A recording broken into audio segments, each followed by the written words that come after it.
It feels a fair bit different driving into Bathurst for the 12 hour than it does for the 1000. Still have the road trip on the way up to gather your thoughts and that, but driving into the circuit for the 1000, you always see the mountain for the first time, as we are right now.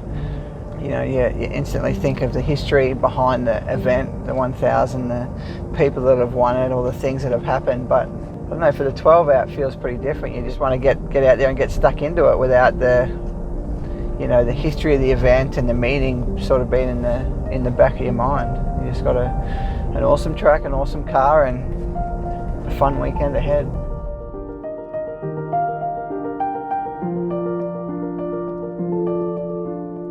Today was a real eye-opener. I mean, I've been involved in our own team now for well over 12 years, and there's a big chance for me to walk into another team and see some strange faces, and I've really appreciated that opportunity to come to a new place and prove my worth, prove that I can get in there and get my stuff sorted and do the job and earn the respect of all those new people in the team that are unfamiliar with me.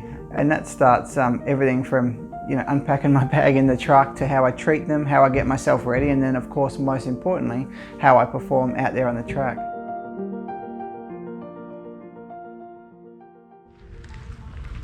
It can. And I'll jump back up on the wall, but if we... No sunnies. Look at your end of edge of frame for us. So welcome to Bathurst. I'm excited, man. It's a race or a track that I came to in my teen years when I was racing in junior categories over here, but it's so cool to finally get to the track to the walk this morning. Pumped, man. It's going to be a lot of fun.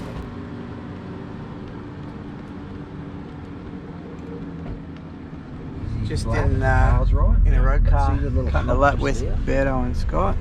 You just do the little hump. Just having a look at a few of the details of short shift. Of the mountain. I mean, it's a pretty intense track. Scott's not been here before, so we're just looking at those little details that you look for as you head around the track. So that's everything from your brake markers to the bumps that you go through, the little landmarks, if you like, that you use as your turn-in points and your references. A lot of the corners across the top are blind, so have a look. We're just having a bit of a lap. You can feel like you can drive it a long way in, but there's a bump. You don't really feel it in a supercar, but in the GT car, as you just about where that shadow is, there's a bump. So if you drive it in there near flat. Have you never done a parade before? No.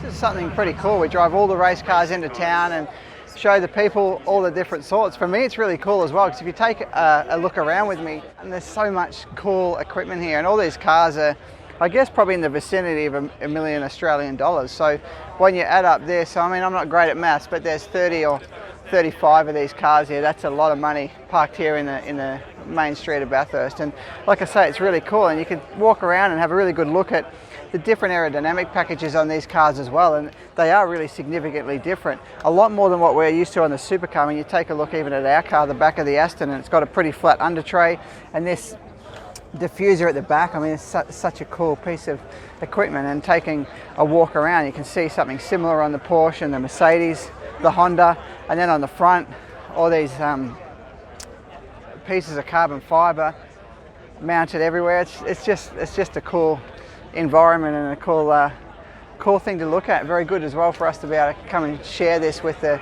people of Bathurst, and obviously the crowd that have come up to have a look at the weekend as well. It's pretty good turnout, and something very different for us as well, having the chance to drive the cars down a normal street. It's not something that I've done before, and it's cool to watch.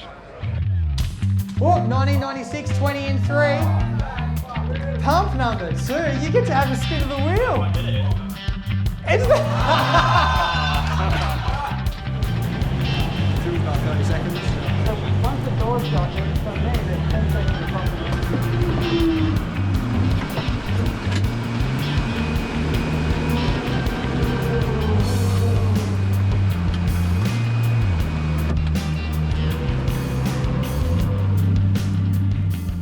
Well, here we are, end of the final day of preparation before we get the chance to actually jump in the Aston and hit the track.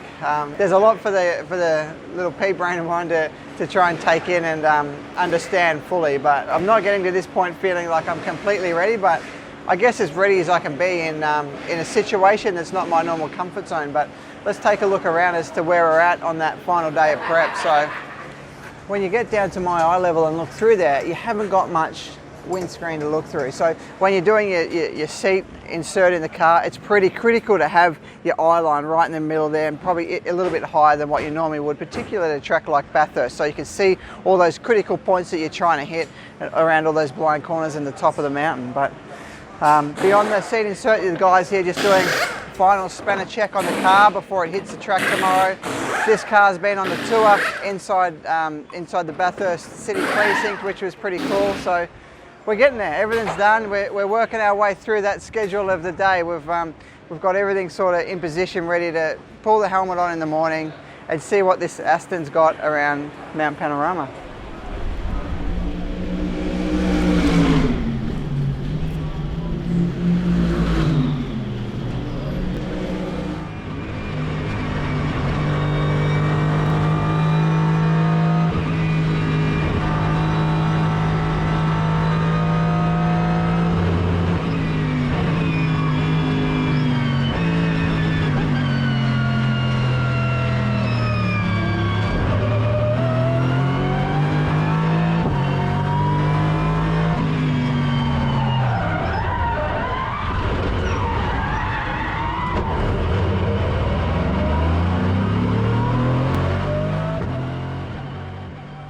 Well, that's the end of the first day here at Bathurst in the 12-hour.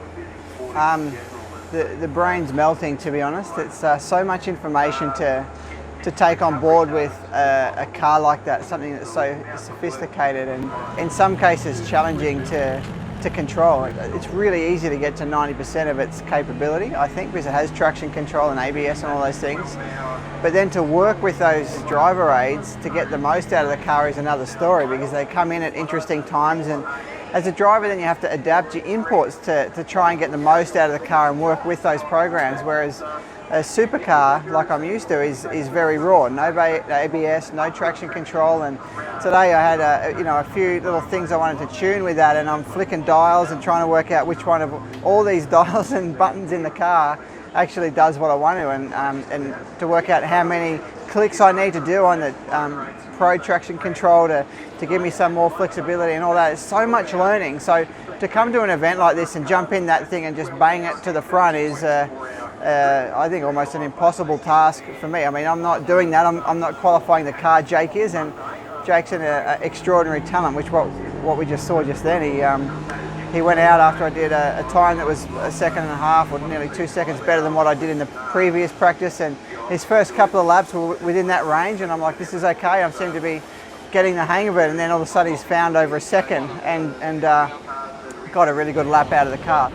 Today's been a really big day for Scott. He's an incredible guy. I really enjoy working with him, but gee, what a task he's had today to come to a place like this, drive a car that he's really done no laps in at the dry, because when he was at the Portimao test it was wet, and to learn Bathurst at the same time is so tricky. So that's been pretty cool to see. I really have enjoyed watching the process that he goes through to learn the car and learn the track, and watch his progression as well. So yeah, love doing that. Can't wait to see what tomorrow holds for us as we hit a little bit more practice and qualifying.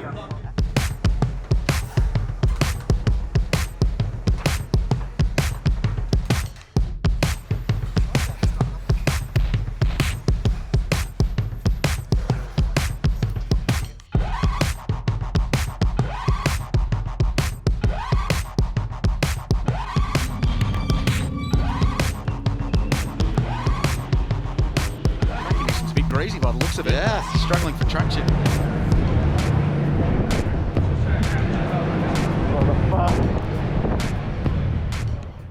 Well, that's it. It's time for the Bathurst 12-hour race. We've done all the practice, we've done qualifying, and it's been a roller coaster of a weekend, to be honest. We got here and hit the track for practice. The car was a little bit tough to drive, and when I say that, it's a fast car. It's a great thing to drive and all that. But the changes we made it oversteer on entry to the high stuff across the top of the hill. So that's really sketchy, really unnerving as a driver. I did a couple of laps and then hopped out, and at that point the next session was quali, so It's not a good way to finish your practice. So that was going to be it for me, and then jump straight into the race, having that as my last memory of the car. So we changed a few things around. We improved the car for Scott and Jake to jump in straight away in that practice, which was really good.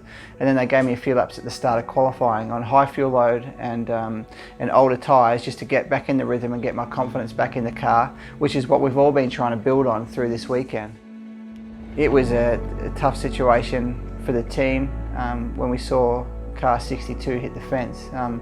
For me personally, I've been here for 20 years basically, racing the 1000 for 18, and that was probably the worst crash I've seen across the top of the hill. So there's just that moment where you see the car hit the fence, and yeah, it just makes you feel sick to watch it and look around the garage and see everyone's reaction. And then you sit there and wait while the official runs to the car and belts on the window. And for me, the crash was big enough to think that there could have been something not quite right there, and thankfully that I gave him the thumbs up straight away, and we knew that the driver of the car was okay and everyone could rest easy. I mean, the car's expensive and it's wrecked and all that, and who really cares, to be honest? It's about the safety of him, and that was a good thing to see. He's pretty shaken up, but we all go through that same thing. This mountain bite's really hard. These cars are tough to drive and you're going really quick, so I feel for him a little bit in that situation. But that was probably the low of the day for the entire team, and then back to the high of us in the Castrol car, getting ourselves back into the top 10. And then that's an interesting one. It's not come very easy. We've done a lot of work as a team, and Jake's an exceptionally talented driver.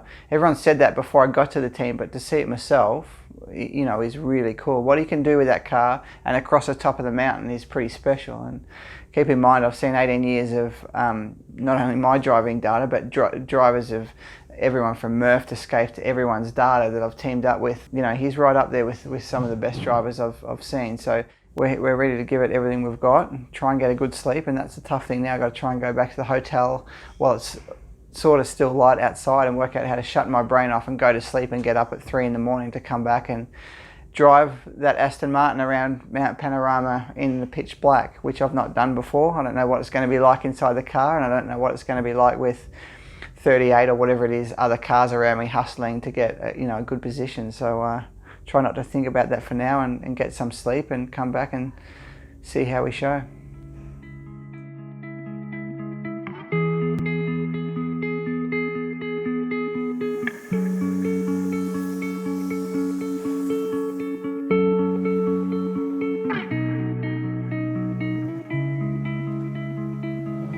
So just quickly grabbing a bite to eat before the start of the race. Early alarm this morning of 3:30, 3:40 to get up and get ready and get into it. It's one of those things, everyone when they wake up in the morning is just a little bit doughy and not as sharp as you're going to be in a couple of hours time. So you got to move everything forward, get up, make sure you have a shower, eat so you're nice and full, because it's probably going to be a double stint to start, and be as sharp as I can when I get in that car at 5:15 to drive out of pit lane, because it's probably the toughest time of the race, particularly for me, not used to starting in the dark, and driving a car in pitch black around Mount Panorama is not an easy thing. So just trying to do everything I can to be as well prepared as possible. Even the pros get excited at this stage. Beautiful side by side start. The green flag is in the air, and we are racing in the 2020 Liverpool Bathurst 12 hours to the middle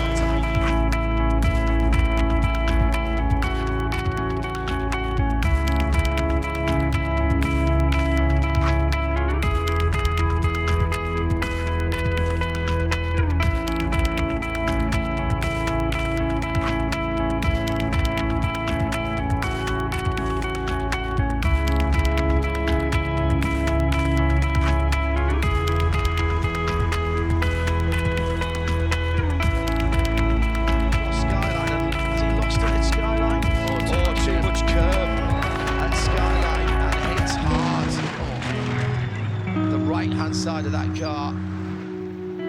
Those two big, horrible thuds. I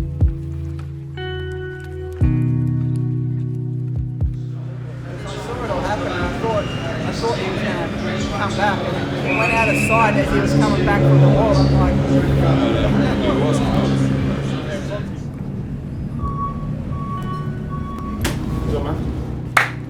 sorry about whatever the fuck happened at the start. I don't think it was your fault, was it?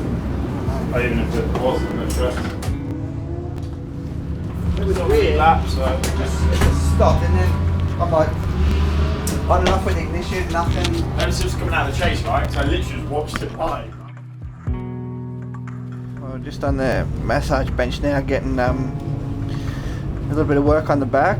Nothing too, no problems too big. Just a little bit tight between the shoulders because of just a steering wheel position and a different car. Obviously, you're holding on for dear life across the top, so just a little bit tight there. But pretty glad the start of the race is over there. I was pretty worried about that for a number of reasons. Not used to the car, not used to the start procedure, not used to driving in the dark, and got 39 other monkeys out there fighting with me, so wasn't too bad. And then for some reason we were getting everything set back in the cockpit down Conrad Straight, and the car shut off.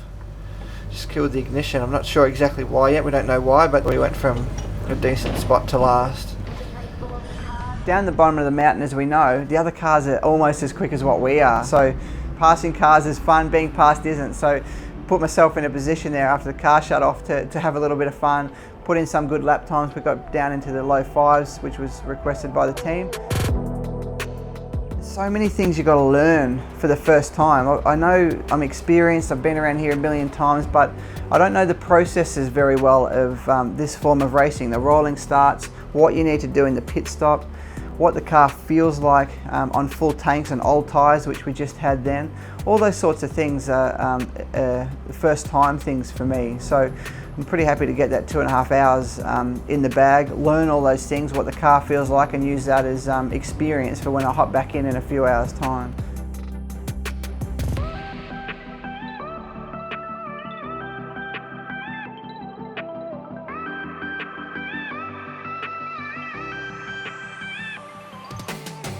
It was my little hopeful heart that they were trying to do something strategically. They've had a tough weekend. All of the Aston Martin teams, and particularly R Motorsport, lost the other car in early running with a huge incident at the top of the mountain, and already the engine cover is off and they're going to work around the front end.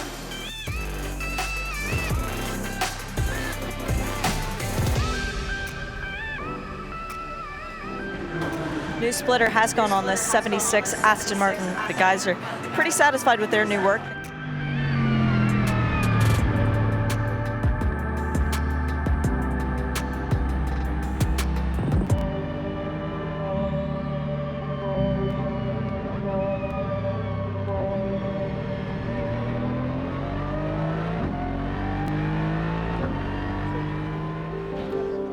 Well, that's a 12-hour done for us in the Castrol Aston Martin. Pretty cool thing to say, Castrol Aston Martin. I can't believe I had the opportunity to drive that car around this track. It was an incredible experience. Unfortunately, today didn't go our way. We had a bit of a splitter issue that took 5 or 6 laps for us to fix.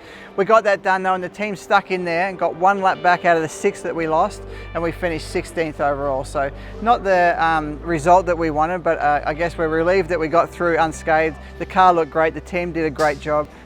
One of the big things for me was having the chance as well to drive with Scott Dixon. He was in our team 10 years ago, and with Todd at Indian, and had the chance today and this weekend to drive with him as well. So it's been really cool to see how he adapts to a brand new car on one of the most difficult tracks probably in the world. Very, very, very impressive guy, cool, calm and collected the whole way through the weekend. As well as that, I didn't know what Jake Dennis was going to be like. You know, everyone said he's a good driver, but you just don't know until you jump in there and compare yourself against him. And his outright lap pace and the way he goes about it is seriously, seriously impressive. You know, for us, he took a leading role. He knows the car and he knows the track, but you just don't know how you'll fare against someone and what role you'll take in that 3-driver car. And for us, he took the lead and helped with Scott and myself, and made us come up to speed quicker with his feedback, reviewing data, reviewing vision and all that stuff as well. So that was really cool. A lot of learning done this weekend. I felt comfortable in the car by the end. So yeah, happy with that side of it, just disappointed with the end result.